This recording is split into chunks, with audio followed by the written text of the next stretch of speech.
আচ্ছা, এখন আমরা দেখব যে অ্যাডোবি প্রিমিয়ার প্রোতে আপনি আপনার ফাইলগুলো কিভাবে, মিডিয়া ফাইলগুলো কিভাবে ইম্পোর্ট করবেন এবং সেগুলো দিয়ে কিভাবে কাজ শুরু করবেন। তো ফাইল মেনুতে দেখুন যে ফাইল মেনুতে ইম্পোর্ট নামের একটি অপশন আছে ফাইল মেনুতে, এবং পাশে লেখা আছে Ctrl+I। আপনি যদি Ctrl+I শর্টকাট কি ইউজ করেন তাহলেও আপনি আপনার ফাইল ইম্পোর্ট করতে পারবেন, এবং এখানেও যদি ইম্পোর্টে ক্লিক করুন তবুও আপনি আপনার ফাইল আপনার কম্পিউটার থেকে যে কোনো একটি ফাইল আপনি সিলেক্ট করে দিলে অডিও, ভিডিও অথবা ইমেজ যে কোনো যেটা ইচ্ছা আপনি ইম্পোর্ট করতে পারবেন। এবং এই প্রজেক্টের মধ্যে ইম্পোর্ট মিডিয়া থেকেও, যে ইম্পোর্ট মিডিয়া, এখানে রাইট বাটন ক্লিক করলেও আপনি ইম্পোর্ট পাবেন এবং এখানে ডবল ক্লিক করলেও আপনি ফাইল ইম্পোর্ট করতে পারবেন। তো আমরা সাধারণত বা নর্মালি সবাই যেভাবে করে শর্টকাট, মানে সবচেয়ে সহজ, এখানে ডাবল ক্লিক করে থাকি। তো আমি এখানে ডবল ক্লিক করছি এবং দেখুন যে আমার একটি ফোল্ডার ওপেন হয়েছে। আপনি আপনার ফোল্ডার থেকে মাই কম্পিউটার আপনি যাবেন, আপনার এখানে আপনার যেখানে যেটা রাখা আছে সেটাতে গিয়ে ধরেন আমার যেটা ইচ্ছা, ধরুন যে রেপটো কমার্শিয়াল ফাইনাল, এটি আমি সিলেক্ট করলাম। আচ্ছা, রেপটো কমার্শিয়াল ফাইনাল, এখানে দেখুন যে একটি ভিডিও চলে এসছে। এটি হচ্ছে আসলে যেটা আমরা আইকন ভিউ দেখতে পাচ্ছি, যে নিচে দেখুন আইকন ভিউ এবং এখানে আছে লিস্ট ভিউ। লিস্ট ভিউতে যদি ক্লিক করি তাহলে দেখুন লিস্ট ভিউ দেখাচ্ছে। এটিকে ধরে যদি এভাবে আমরা টান দিই, দেখুন রেপটো কমার্শিয়াল ফাইনাল, এটি হচ্ছে নাম। এখানে আরো বড় করে দেখতে পাবো। আচ্ছা, MP4 ফাইল, এটি হচ্ছে যে ফ্রেম রেট 23976, মানে প্রতি সেকেন্ডে আমরা 23টি ফ্রেম দেখতে পাই। অনেক ভিডিওতে অনেক রকম থাকে, যেমন কিছু ভিডিওতে আপনার 60 ফ্রেম রেটও থাকে, মানে দেখেন যে লেখা আছে FPS, মানে ফ্রেম পার সেকেন্ড। আচ্ছা, এই ভিডিওর সকল ইনফরমেশন আপনি এভাবেও দেখতে পারেন। রাইট বাটন ক্লিক করে প্রপার্টিসে যাবেন, দেখুন যে এই ভিডিওর সাইজ, তারপর হচ্ছে এটির ফ্রেম সাইজ মানে image size 1920x1080, frame rate, তারপর অডিও ফরম্যাট, কিভাবে সবকিছু এখানে দেয়া আছে, লোকেশন সবকিছু দেয়া আছে। তো এটা কেটে দিলাম। এখন হচ্ছে যে আমরা সিকোয়েন্স শুরু করব, বা এর আগে আমি দেখাই যে এই ভিডিওটি যদি আমরা এখানে যদি একটি ক্লিক করি, এই ভিডিওটির নাম আমি চেঞ্জ করতে পারবো। তারপর হচ্ছে এটি আপনি আপনার মতো করে জুম করে দেখতে পারবেন। আইকন ভিউয়ে গেলে দেখেন যে এটিকে আরও জুম করা যাচ্ছে। তো ধরুন এখানে আপনি একটি ভিডিও নিয়ে এসেছি আমি, আপনার কাজের ক্ষেত্রে হয়তো বা অনেকগুলো ভিডিও, অনেকগুলো ফোল্ডার, অনেক কিছু এখানে থাকবে। তো তখন আপনি আপনার ইচ্ছা মতো সবগুলো বা প্রয়োজন মতো আপনি আপনার মতো করে ফোল্ডারে রাখতে পারবেন। এখানে সেই ফোল্ডারটি ক্রিয়েট করতে হলে আপনাকে নিচে এখানে দেখুন যে নিউ বিন নামের একটি অপশন আছে। নিউ বিনে ক্লিক করলে একটি ফোল্ডার ক্রিয়েট হবে। এখানে আপনি ফোল্ডারটার যে কোনো একটি নাম দিতে পারবেন, যে ধরুন BIDO ভিডিও দিলাম, বা এটা রাইট বাটন ক্লিক করে কাট, এটাতে ক্লিক করে এখানে যদি পেস্ট করে দেই, দেখুন এখানে চলে আসছে। আমরা এখন এখানে কোনো ভিডিও পাবো না, এটা একটি ফোল্ডার। এই ফোল্ডারটাতে ডাবল ক্লিক করলে আরেকটি উইন্ডো ওপেন হবে, এখান থেকে ভিডিও আমরা নিতে পারবো। আচ্ছা, যাই হোক, ধরেন এই ভিডিও আবার এখানে নিয়ে আসা যাবে কিভাবে, সেটি আবার কাট করবেন এবং এখানে এসে পেস্ট করে দিবেন এবং ফোল্ডারটি চাইলে ডিলিট করে দিতে পারেন। ওকে, তো আমরা কিভাবে ফাইল ইম্পোর্ট করতে হয় এটি জানলাম। এই ভিডিওটি আমরা যদি ডাবল ক্লিক করি, দেখুন যে এখানে ওপেন হয়েছে। এই ভিডিওটি আমরা এখান থেকে প্লে করতে পারবো। বিজয়ের 45তম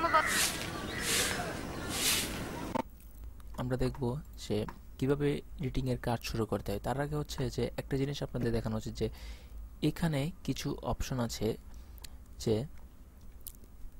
মার্ক ইন, মার্ক আউট। প্রথম হচ্ছে যে অ্যাড মার্কার। এই অ্যাড মার্কার হচ্ছে যে আপনি এটাতে ক্লিক করলে এখানে একটি মার্কার ওপেন হবে, যে এখানে আপনি দেখতে পারবেন, এটাতে আপনি কিছু একটা লিখে দিতে পারবেন, যে এখানে যে নেম, এটাতে ডাবল ক্লিক করেছি তখন এখানে একটি অপশন এসেছে, এখানে আপনি কালার তারপর নেম দিয়ে লিখে দিতে পারবেন যে এই মার্কার বা এখানে কি অ্যাড হবে। আপনার কাজের যখন অনেক বড় একটি প্রজেক্ট নিয়ে কাজ করবেন, অনেক বড় একটি লেন্থের ভিডিও থাকবে, তখন আসলে এই জিনিসটি আসলে লাগে, এই মার্কারটি। এই মার্কারের মধ্যে আপনি মার্ক করে রাখতে পারবেন যে এখানে কি হবে, মানে এখানে ধরেন একটি সাউন্ড, একটি ব্যাকগ্রাউন্ড সাউন্ড অ্যাড হবে, বা একটি লোগো অ্যাড হবে, কোনো একটি কিছু অ্যাড হবে, বা এখানে একটি কিছু থাকবে না।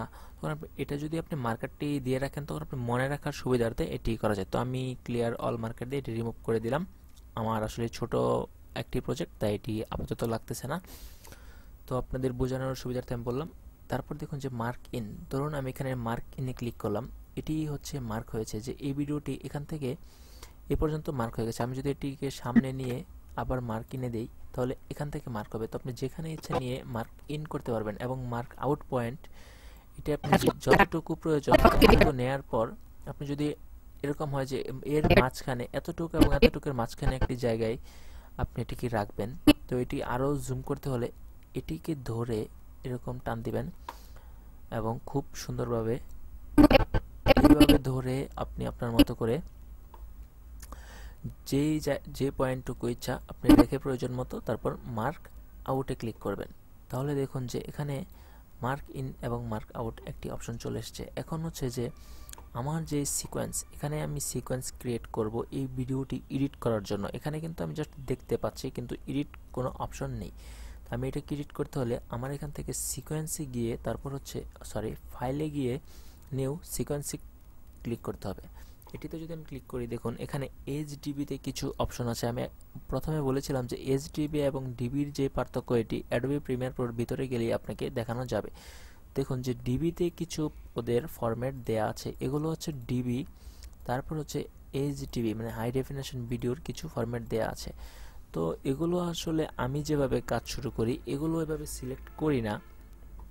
আমি যেভাবে কাজ শুরু করি এগুলো হয়তো আপনি যদি কোনো ক্লায়েন্টের কাজ করেন, সে যদি আপনাকে বলে যে আমার এই সেম ধরনের একটি ফরম্যাট চাই, তখন আপনি দেখবেন যে আপনার ওই মানে যে আপনাকে কাজটি দিয়েছে এখানে আছে কিনা, বা আপনি হয়তো আপনার নিজের মন মতো করে এখান থেকে না নিয়ে সেটিংয়ে গিয়ে ম্যানুয়াল আপনার নিজের মতো করে একটি বানিয়ে নিতে পারবেন। কীরকম? সেটিংয়ে যাবেন,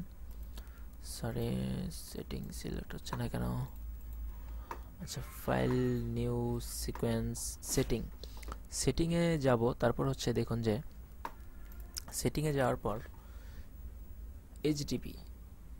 এইচডিপিতে বা এই যে 1080pতে 720p, এরপর হচ্ছে রেড সিনেমা। এখানে দেখুন যে এখানে যদি আপনি নিচে ক্লিক করেন অনেক ধরনের প্রিসেট আপনি পাবেন। তো এগুলো দিয়ে আপনি আপনার ফ্রেম সাইজটা সিলেক্ট করবেন। তারপর হচ্ছে যে আপনার ফ্রেম রেট কত, কোন ফ্রেম রেটে আপনার ভিডিওটি আপনি এখানে কাজ করবেন এটি সিলেক্ট করবেন। তারপর হচ্ছে স্কোয়ার পিক্সেল, তারপর হচ্ছে আপনার এখানে অডিও স্যাম্পল, এভাবে দিয়ে আপনি দেখুন যে সিকোয়েন্স 2 লেখা, এটা আপনি ধরেন সিকোয়েন্স 2 একটা দিলেন, একটা নাম ABCD একটি নাম দিলাম আমি। তারপর হচ্ছে যে এটিকে এখানে দেখুন যে ম্যাক্সিমাম বিট ডেপথ নামের একটি অপশন আছে এবং ম্যাক্সিমাম রেন্ডার কোয়ালিটি, এই দুইটা ঘরে যদি আপনি টিক দিয়ে রাখেন, এগুলো পরে দেখবেন যে কি বলেছে, আমি পড়ি না ম্যাক্সিমাম। আচ্ছা এই দুইটা যদি টিক দিয়ে রাখেন তাহলে কি হবে, আপনার ভিডিওর সাইজ রেন্ডার দেওয়ার পর বেশি হবে না, কিন্তু আপনার ভিডিওর কোয়ালিটি অবশ্যই ভালো হবে, কিন্তু রেন্ডার টাইম একটু বেশি লাগবে। এগুলো টিক দেওয়া ছাড়া যতটা না লাগার কথা তার চেয়ে একটু বেশি লাগবে। তো আমি যেটা করি এগুলো দিয়ে রাখি এবং ওকে করব। ওকে করার পর দেখুন যে ABCD নামের একটি সিকোয়েন্স তৈরি হয়ে গেছে। এর মানে হচ্ছে এই সিকোয়েন্সের মধ্যেই আসলে আমাদের এডিটিংয়ের কাজটি শুরু হবে। মানে এটি হচ্ছে একটি সিকোয়েন্স, এই সিকোয়েন্সের মধ্যে অনেকগুলো ভিডিও, অডিও, তারপর হচ্ছে আপনার ছবি এনে মানে পিকচার, ফটোস যেটাকে বলে, এগুলো নিয়ে এসে আমি কাজ করতে পারবো। এটা একটি ব্ল্যাঙ্ক, ঠিক আছে। ধরেন যে এটার মানে হচ্ছে কি, যে ধরেন আপনি একটি ডিভিডি, এটি একটি ডিভিডি, ধরেন একটি ব্ল্যাঙ্ক ডিভিডি, খালি ডিভিডি। এই ডিভিডির মধ্যে আপনি যতগুলো আপনার ভিডিও, গান ইচ্ছা আপনি দিয়ে বার্ন করবেন, তখন ওই ডিভিডি যদি প্লে করে আপনি সবগুলো গানই তো প্লে করতে পারবেন। এরকম অনেকটা আপনি এই ব্ল্যাঙ্ক সিকোয়েন্সটার মধ্যে যদি আপনি এখানে একটি ভিডিও নিয়ে এসছেন, আপনি যদি এখন যদি আরও একটি, ধরেন আমি এখানে ডাবল ক্লিক করছি আবার, বা এখান থেকে ফাইলে গিয়ে ইম্পোর্টে দিচ্ছি, দেখুন এখানে আরও একটি ভিডিও আছে, আমি নিয়ে আসলাম ভিডিওটি। তারপর হচ্ছে আমি এখান থেকে আবার ইম্পোর্ট দিচ্ছি, তারপর হচ্ছে আপনার একটি লোগো নিয়ে আসলাম। আচ্ছা যাই হোক, অনেক কিছুই নিয়ে আসা হলো। এটি যদি আমি একটু জুম আইকন ভিউয়ে দেখি, যে লিস্ট ভিউয়ে দেখি, তাহলে এভাবে দেখা যাবে।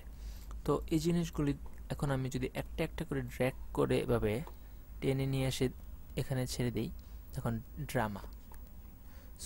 এই দেখুন এখনই হচ্ছে কথা, যে এইটা যখন আমি এখানে নিয়ে আসলাম তখন এখানে দেখাচ্ছে কি, যে the clip doesn't match this sequence setting, মানে আমি যেই সিকোয়েন্সটি তৈরি করেছি এই সিকোয়েন্সের সাথে এটি মিলেনি কেন।